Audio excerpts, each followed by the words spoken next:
already got another orange morning. It's time to show. Another orange morning. It's time to grow. Another orange morning. Let the updates flow. Another orange morning. You already know. Friends are coming through the door. Wheels are spinning on the floor. We don't know what we don't know. That's the only way to grow. Oh, another orange morning. It's time to show. Another orange morning. It's time to grow. Another orange morning. Let the updates flow. Another orange morning. You already know. What you're looking for is in your hand. Been there all along. Pour another cup and pull a chair. Sing along. Another orange morning. It's time to show. Another orange morning. It's time to grow. Another orange morning. Let the updates flow. Another orange morning. You already know.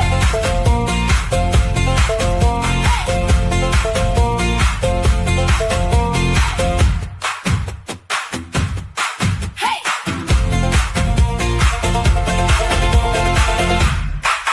Hey!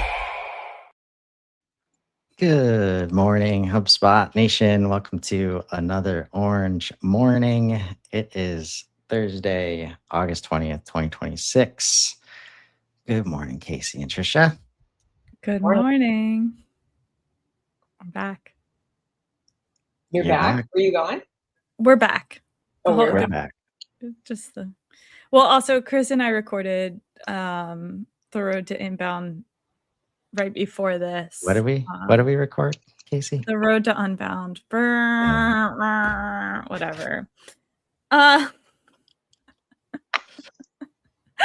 But Chris started that and started to say another orange morning. So he's Yeah.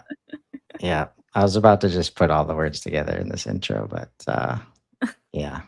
it Would would have been put a missing that niche context reference. that you now have. But now it's too late. So here we are, Trisha, making it through the week. I like our Thursdays with Trisha for many reasons, but one of them, Thursdays is like a nice day. Like you can see the end of the week, you know? You can see the end of the week, maybe. I do love Thursday for that reason.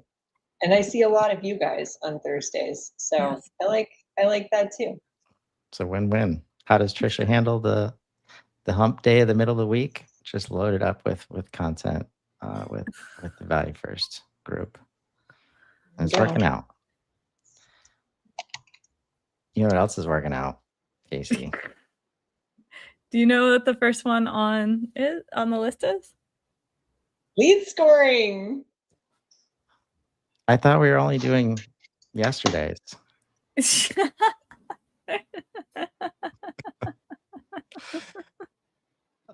Lead scoring. I am being facetious, or whatever that word is supposed to be. Lead scoring public API, now available in beta. This exposes programmatic access to read, create, update, and delete lead scoring configurations. Read computed score values and reset scores via versioned REST endpoints on developers.hubspot.com. Why does this matter? Integrators can now programmatically manage scoring rules, read scores, utilize partner integrations, and automation tools and external analytics using lead scoring public API. Not a very long update, but here's the guide on how to set it up. But what does this really mean? Whenever we see APIs now, it means we can tap into it with if you have an API connection in one of your AI tools of choice. Yeah, we need more how does it works like this. Check out this guide and give it to your agent. That's how the how does it work should be. That's certainly what it'll be here. I can say what I've learned this week digging into my own Claude architecture, Mhm. I'm more scared about this than I was Oh, the first time that we read it.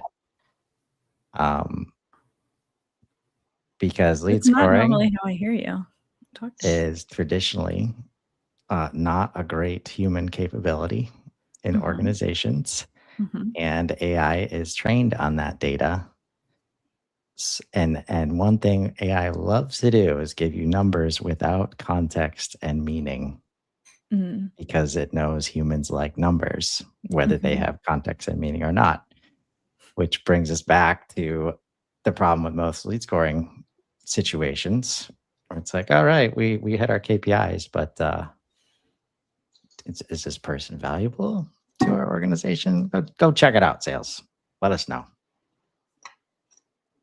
So that's my just cold blanket on the situation, or wet blanket, whatever that word. Lead Mailing scoring. I'm on a mailing sword. this Thank you today. for starting with lead scoring, Casey. Okay, why I am excited about this. So, I mean, if you open up this, how does it work? The first thing it says is like creating a lead score. So, I think there obviously is some benefit to having AI build your lead score for you. I have one client who has individual URLs that they score.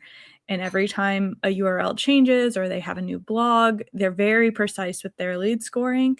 And they have to go in and change it in the score that they have to find like the right group.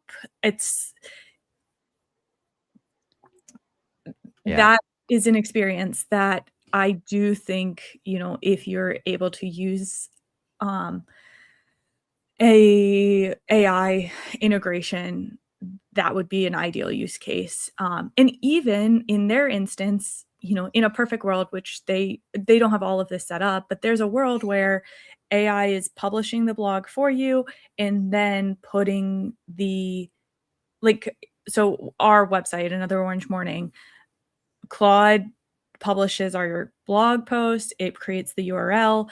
In theory, part of that process is finding the right score for people who visit that blog post and like put it in the score. And that's all in one single experience rather than, all these different places. Perfect utopian world where that's happening.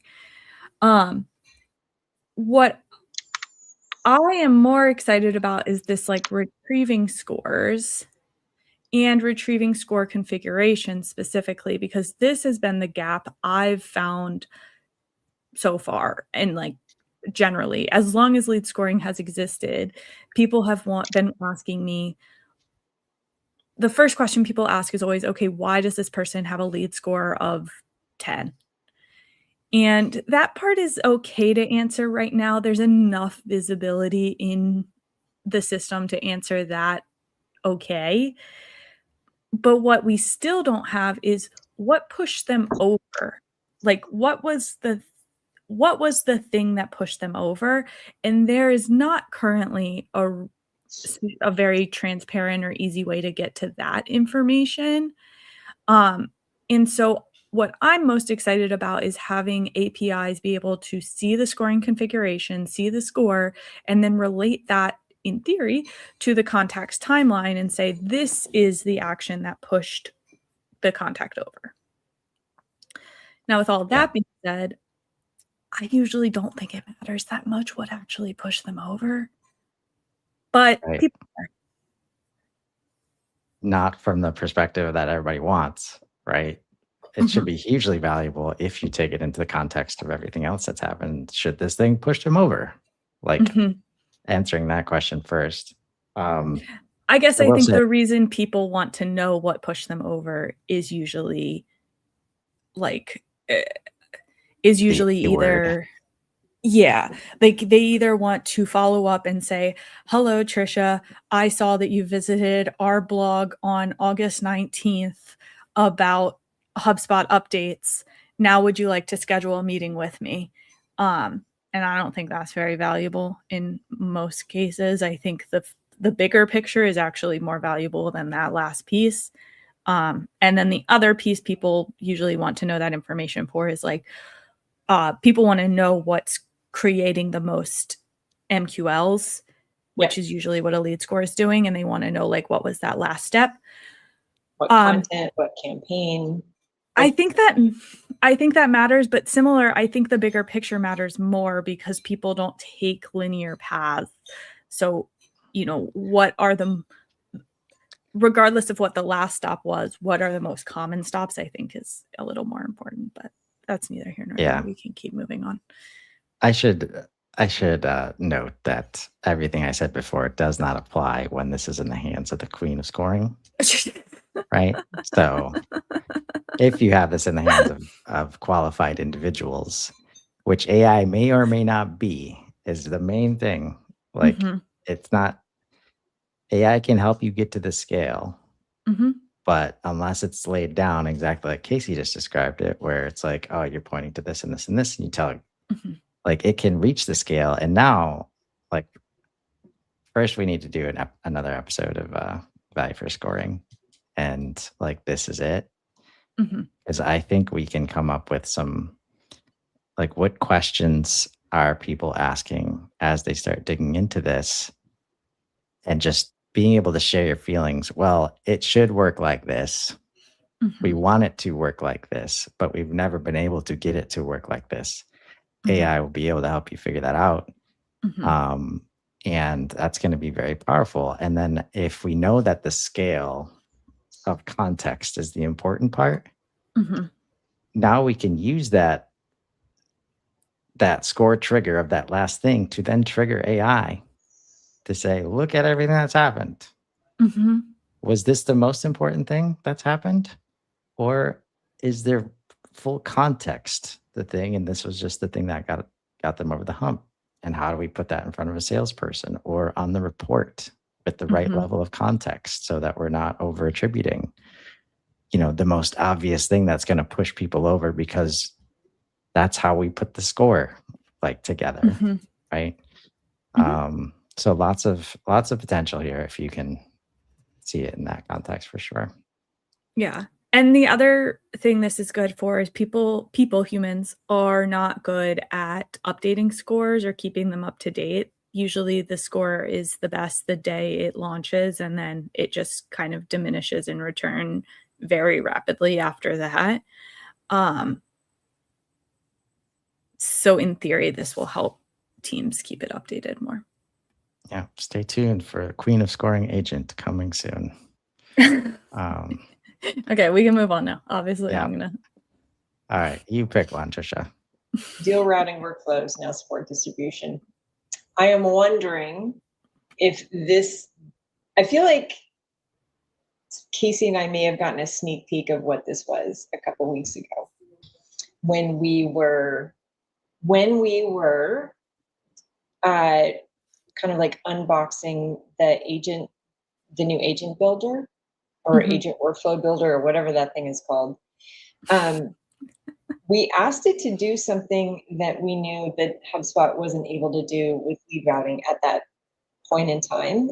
And we were both really surprised when it built a custom coded action to do it.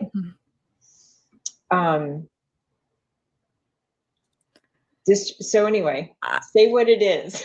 I think you're going to be disappointed, is my guess. Yeah. Deal routing workflows now support distribution and user availability. What is it? When using the rotate record to owner action in a deal-based workflow, you can now choose a distribution model, round robin, balanced, or random, as well as configure user availability for deal assignment. Why does it matter? Assigning deals fairly and strategically is critical for sales teams. Until now, the rotate record to owner action for the deals object didn't support the same distribution controls already available for other objects. Without these options, teams had to work around using manual processes, custom coded actions, or third-party tools. Now you can easily automate it. You can distribute deals evenly across your team using round robin. You rotate deals to the rep with the lightest current load using balanced distribution, assign deals unpredictably using random distribution, and automatically skip users who are unavailable so deals don't land in an unworked queue. So these are still the standard distribution models. This isn't Trisha's wanting like a 60-40 split. Yeah, uneven distribution. But it doesn't matter that it's not here because you can get it other ways. Just like all of HubSpot, 5 different ways to do a thing. And yeah, I'm not sure that I've been on or next to any teams that would enjoy any of these 4 bullets when compensation is on the table. Anyway, but also like this is where it gets interesting when you start treating humans like the picture that says specific users and teams, sales east, sales west. If you scroll up a little bit, Casey, like then now they're a part of the data model, like that user object and the teams that they're on. And usually we're having to do some crazy stuff via workflows to get this done with people inside and outside of the organization when there's sales channels outside and they're never going to be in HubSpot. And that's often based on like states and regions and, sometimes down to the zip code. So it'll be interesting to see, like, does the team that need to do this, have they done the work to put users on teams in this kind of way to make something like this, work? But yeah, if you're familiar with the help desk and service ticket situation, this is the next version of that for sales, looks like.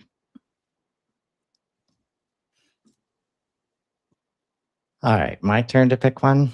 It's just going in order. Prompt sharing in Breeze Assistant. What is it? Users can now share prompts with their entire portal, individual users or teams, making it easy for teams to collaborate on and reuse effective prompts across Breeze Assistant. The update here is the fact that it used to be just the whole portal. Now you can go down to the level you'd expect across other parts of HubSpot when sharing. Why does it matter? Teams can standardize workflows and share best practices. Instead of every user recreating the same prompts, one user can create and share a prompt that appears in everyone's prompt library. I think this is a super nice update. This is, what people would expect, but it's also kind of the future of a lot of the work that the 3 of us do. I think where we're doing more coaching of teams on how to like utilize the tools. And I just did this earlier this week. I think I mentioned it to you at some point, Chris. I opened up Breeze and to somebody, and they didn't even know it was there. The first time they had even seen it. That's wild. And the person had reached out. They were like, "Hey, Casey, I'm new. I don't know how. I'm running some email campaigns, and I just don't know where to even look for performance." And I was like, "Well, have you just like asked Breeze?" I'm not saying it's, you should still have some reports and you should still know where to like validate things, but it's a good place to start. And so I also wonder if there's a world where part of that training for me moving forward is writing some prompts for that person and saving them and sharing them with her. So she has some like quick go-to prompts to get some of the analysis that she's looking for. That's a part of it. Chris didn't like that. Why do you think she's in that situation where she still didn't know Breeze Assistant existed?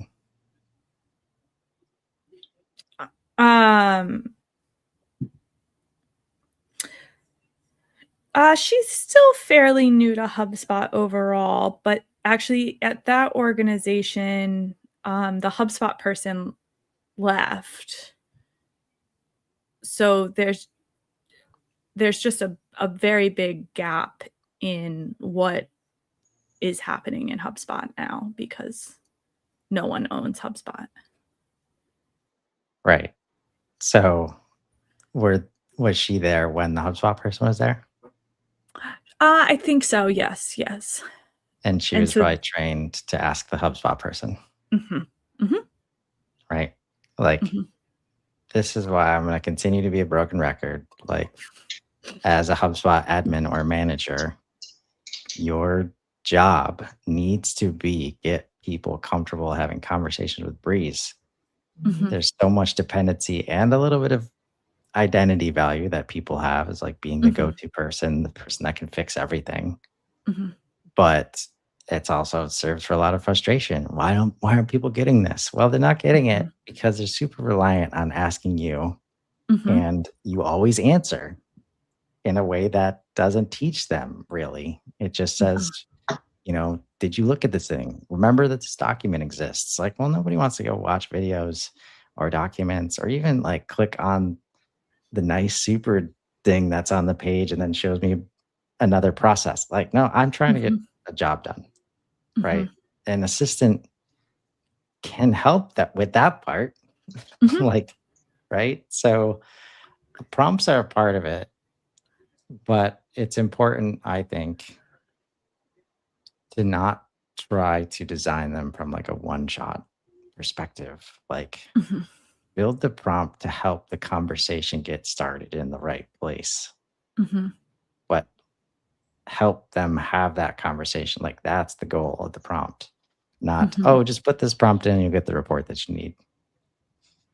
Like, maybe that can work sometimes, but really. Well, I think that works best when, and this is happening all over the place, or it should be, is maybe another way.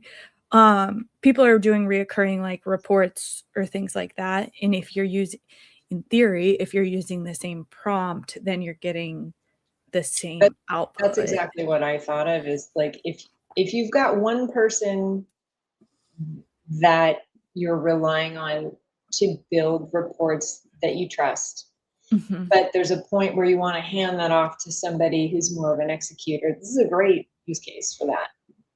Especially if it's something, as we've seen with the visualization tool, that you can't necessarily save as a recurring report and you got to run it every time. Yeah. In theory. We've seen how Trisha and I are going to get in a fight with Chris today. We've seen, and I've heard from you, how temperamental Breeze can be. And when you have no idea why it's not working, like, and you don't know how to figure out why, that, like, you get one shot with sales reps sometimes, right? And if it didn't work the way you said it was supposed to work, I'm done. Like, we tried it. I'm going to go back to, the old way, and I'll be sending you Slack messages still. Like, so go ahead and fix that for me, Casey, and then I'll try again. Well, the fix that is the conversation part. Like, if you opened it on the deals page and it's asking about, like, it's a contact or company report prompt, Breeze is now in a different frame of reference than if you were to ask it on one of your other pages. And I've seen that have much more impact than I expected it to have. Yeah, it does. So unless you've built out still a process into this is how and when you use this prompt, which is the part that I think has always gotten in the way of adoption. Like, we have to make it so the conversational natural language works, right? And then, like, and there's a way to build prompts that will always do that, which is like, look at where you are right now. Look at who you're talking to. Look for these words, like that kind of stuff, right? So,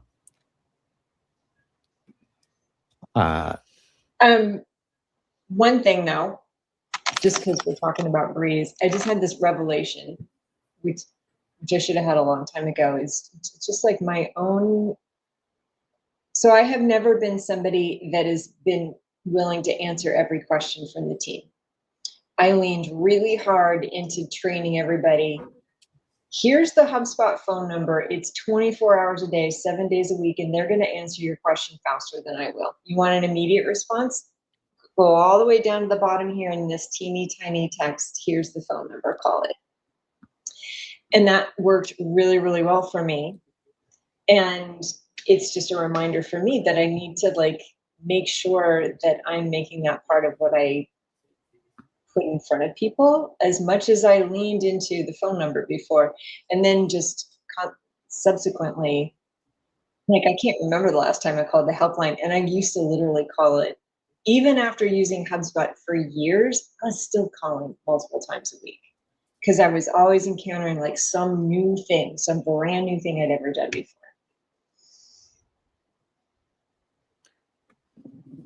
It's a change. And you have to figure that part out, like before people just jump right into the Breeze. Like, and most of the time, like figuring out that prompt, you'll have shown it 10 times while working with them in some other thing. Like just the mere exposure to Breeze Assistant being on the screen, at some point it triggers like, oh yeah, maybe I can do that. I think I could try that sometime.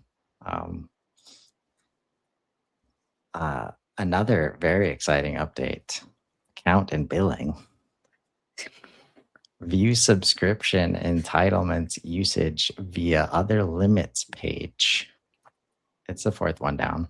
Oh, okay. Oh, it was the account and billing in the name that threw me off. Yeah. Never be surprised, Casey. What is it? With this release, super admins and primary contacts can view all of their subscription usage in the other limits page within account and billing. Previously, usage information was scattered across different areas of the product, making it difficult for admins to understand what was included in their subscription and where they stood against the limits. Why does it matter? Admins need a clear, consolidated view of their subscription usage to understand what their portal is entitled to and how much capacity has been used. Without this, admins are left piecing together usage across different parts of the product. Interesting about this, we had an update a couple weeks ago called product usage, which was related to if you are like if you have a product, sending in the usage for that product into HubSpot. It was like a customer success piece. I expected it to be like this. So I don't know. It just comes full circle here. Just wait 5 minutes. Just wait 5 minutes. Stop complaining, Casey. Just wait.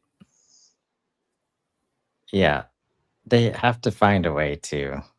I mean, I was having an issue with my own AI team last night, like trying to figure out what we can and can't do with our account, like setup and marketing contact limits versus credits versus other like hard product limits.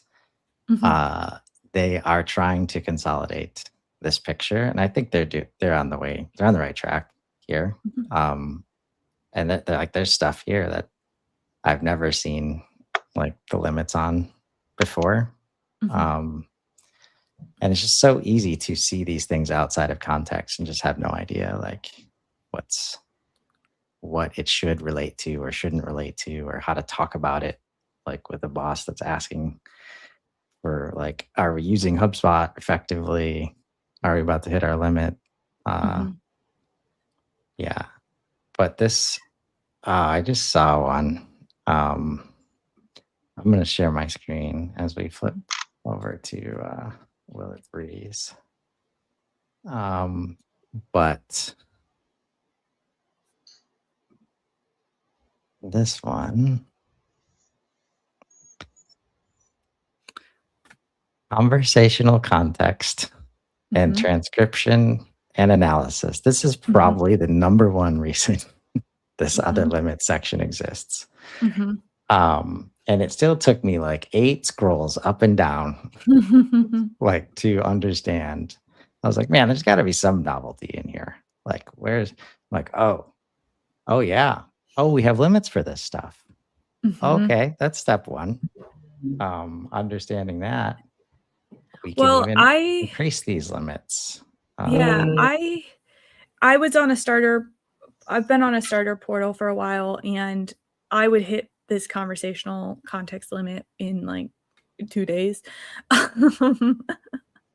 Right. So I actually knew about that. I knew very well about that specific limit. But it makes sense that there's limits on those things too. I mean, well, it does. It's just, but make them it's not communicated. And then when you hit it, or you see it's random not warnings, communicated until you hit it, basically. Yeah.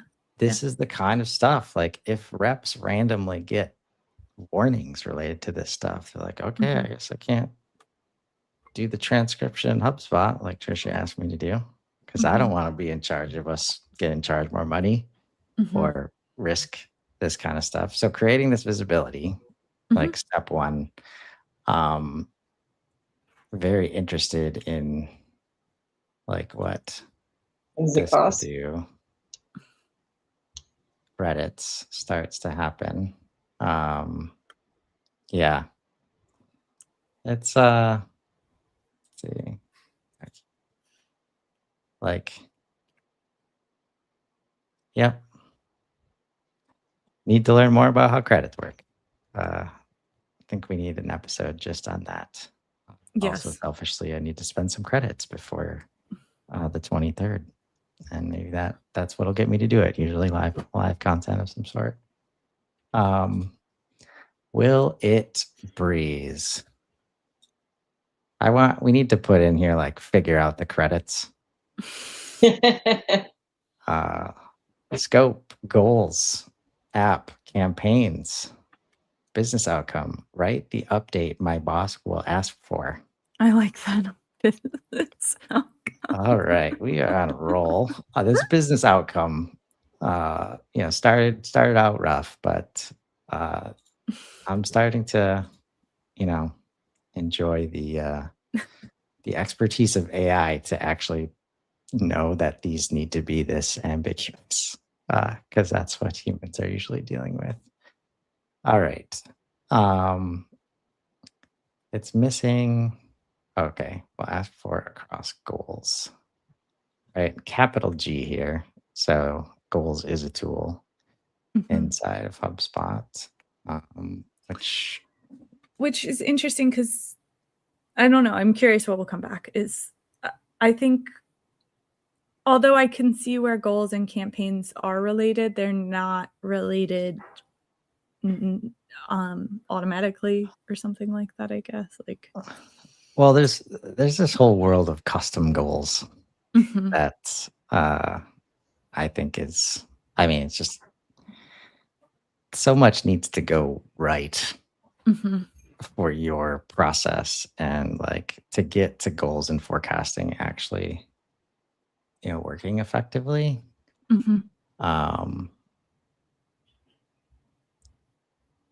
What does Breeze say?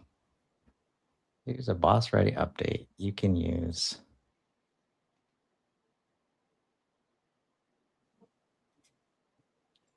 boss ready. Goals updates. We're reviewing this campaign against goals set in HubSpot at a high level. Progress is visible in 2 places: total goal process. So we're teaching the boss about how goals works, which is something we always want to work. But usually the boss doesn't have time for that. So if you want a shorter executive version, use this campaign goals update. We're currently at current result versus target result for goal name, which puts us on track. This alone would help like so many users. And it's not like you don't have to be using the goals tool. Because I think in campaigns we have properties for goals, right? Let's have a look. In campaigns? Well, Yeah. that's what I mean by like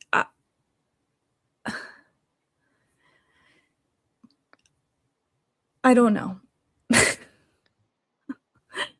I think of goals as sales and campaigns in marketing, where obviously those should be like influencing one another, but that's what I meant by like they're not natively linked in the way I don't think they're linked in natively. And I think I would put campaign goals inside the campaigns object as a property, you know? Right. That's right. Probably the wrong thing to do. I guess I think campaign goals are lowercase g. Right. In this case. Yeah. So that's what so I'm on the data model manager on the campaigns object looking for the goals. There is a part of Marketing Studio. Actually, let's just keep on track here. Sure, Breeze will help us. We can do that. Because what we're doing right now, most users will not be able to do. If you need to compare or restate goal targets outside the campaign record, you can also view the broader goal tracking in goals, and gives us a link right to goals, which I don't think I have set up here. All right, create goals for an individual, which a lot of people might not even know that they have access to stuff like that. If you want, I can turn this into a built-in 1-minute update format. You know what?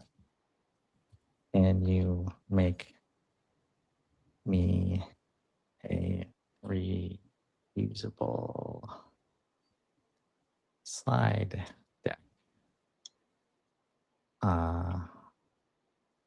as that format you are suggesting? Since earlier this week, we now know that Breeze can make PowerPoint decks for us. Okay.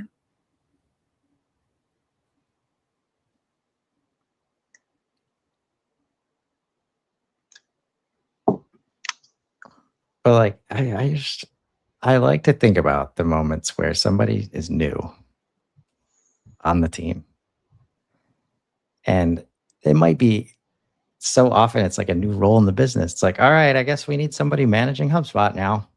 We can't do it anymore. Whether it's like hiring a Casey or Trisha outside, or putting up the marketing coordinator, job description, that, if you're hiring for like attitude and capability and like all the soft skills, and not necessarily about HubSpot experience, which could be the right play right now if you're looking for somebody AI forward and AI native, they might not know HubSpot as well. And now they can, like, the most general thing, like, what kind of update would my boss want? And you're going to get started with like something real that you can follow along, and maybe use HubSpot tools. Maybe Breeze just builds you a deck like this, where it's like, it's enablement on another level. And can you get your mindset right to know that, like, the ability to have conversations with AI is all of a sudden at the top of the resume as something you should be looking for, versus 10 years HubSpot experience where they've never used Breeze Assistant before.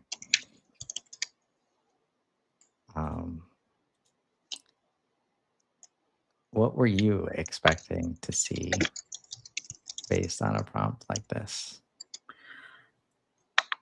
What I was hoping to see was like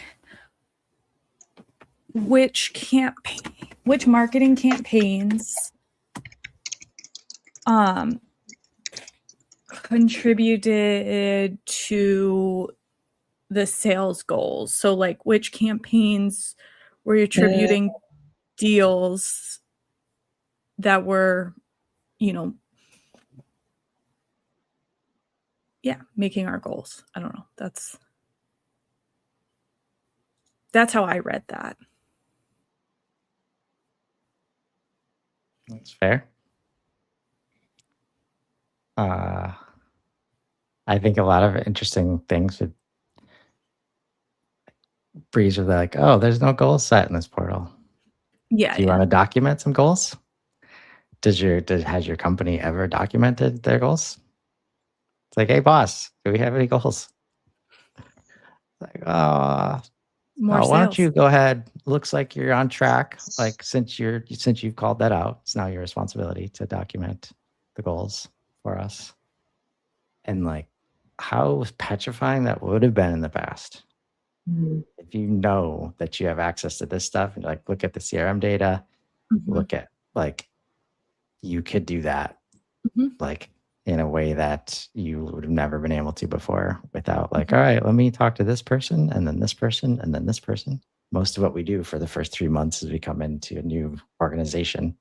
Let me hear everybody and then go make it work for everybody, which can be a bit of a trap in my experience. Just make it work for everyone, Chris. Yep. And then they're like, well, where'd you go? I was making it work for you. But you forgot about all our earlier conversations now. Anyways. Yeah. So Will It Breeze works again. Just start getting into that conversation. Don't be afraid of clicking on the Breeze Assistant button at the top right of your window. And we will wish you a great Thursday and see you next time on another Orange Morning. Bye, everybody. See ya.